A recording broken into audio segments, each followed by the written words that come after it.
এমন মানব সমাজ কবে গো সৃজন হবে, যেদিন হিন্দু মুসলমান বৌদ্ধ খ্রিস্টান জাতি গোত্র ভেদ নাহি রবে।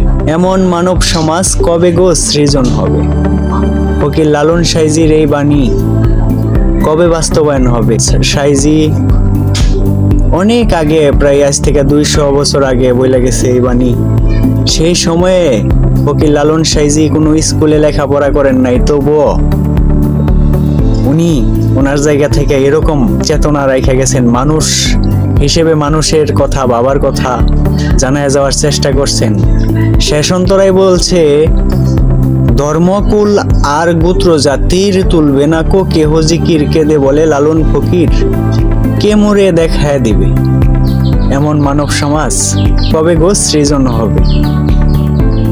আসলেই ভবিষ্যৎ বা বর্তমান আমরা যারা থাকবো, আমরা যারা নব আছি, তাদের কাছে সাইজি রাখছেন। এখন বর্তমান 2024 সালে আইসাও দেখা যাইতেছে এই ধর্ম নিয়ে বাড়াবাড়ি, কারাকারি, মারামারি, খুন পর্যন্ত হইতেছে। এই যে 5 আগস্ট থেকে যে সরকার গঠন হইল, অন্তর্বর্তীকালীন সরকার, ইনাদের কাছে আমরা সকলেই আশাবাদী, বা ছাত্র আন্দোলন, ছাত্র বৈষম্য আন্দোলনের মাধ্যম দিয়ে যে সরকার গঠন হইল, তাদের কাছে সকলেরই একটা আশা ছিল, ভালো কিছু পাবে এরকম মানে সবাই বিশ্বাস রাখছিল। আমি জানি না কতটুকু কি হইতেছে, তবে দেখা যাইতেছে খুব ভয়ঙ্কর। অনেক সমন্বয়কদের মুখ থেকেও শোনা যাইতেছে যে আমাদের বাংলার মুসলমান যারা, তারা সকলেই শান্তিপ্রিয় মুসলমান। অবশ্যই বাংলাদেশের মুসলমান শান্তিপ্রিয় মুসলমান, আর এখানে তো কিছু উগ্রবাদী মুসলমানও আছে, এটাও তো অস্বীকার করার মতো না।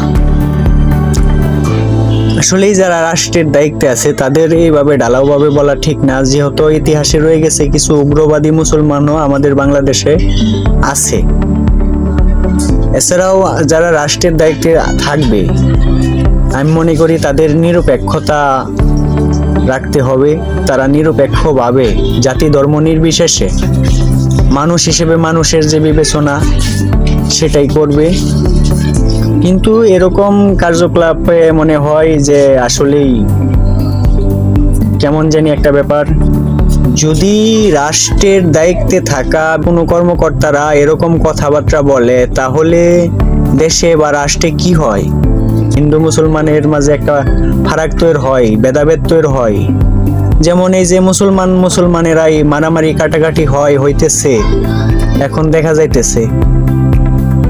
আর এই যে মাজার, ওলিয়া উলিয়াদের মাজার ভাঙা, যাদের মাধ্যমে আমরা এই বাংলায় ইসলাম ধর্ম মানে পাইছি, যারা শান্তিপ্রিয় মুসলমানদের মাঝেই পড়ে আমার মতে, তাদের মাজার ভাঙা হয়, হিন্দুদের মন্দির ভাঙা হইতেছে, হিন্দুদের অনুষ্ঠানে যায় হাইরা হামলা করা হইতেছে, ঘর বাড়ি ভাঙচুর করা হইতেছে, দোকানপাটে লুটপাট করা হইতেছে। এগুলা চলতে থাকবে যদি ওই রাষ্ট্রের সমন্বয়করা এরকম সাম্প্রদায়িক থাকে। আসলে অসাম্প্রদায়িক চেতনায় থাকতে হবে আমাদের, যারা রাষ্ট্রের দায়িত্বে আছে তাদের বিশেষ করে। অসাম্প্রদায়িক চেতনা না থাকলে আমরা তো মানুষ হিসেবে মানুষের বিবেচনা করতে পারবো না। আমরা যে সম্প্রদায় আছে সেই সম্প্রদায়ের চিন্তা করব, সেটা কাজ করবে। রাষ্ট্রের দায়িত্বে থাকা সকল কর্মকর্তাদেরই থাকতে হবে আমার মতে নিরপেক্ষ, জাতি ধর্ম নির্বিশেষে সকল মানুষকেই মানুষ হিসেবে দেখা।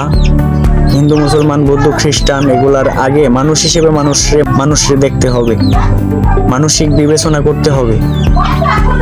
জয় গুরু, জয় হোক মানুষের, জয় হোক মানবতার, জয় হোক লালন সাইজির মহাপ্রেমময় ভাবের, জয় হোক মরমীবাদের, মঙ্গল হোক সকল প্রাণীর।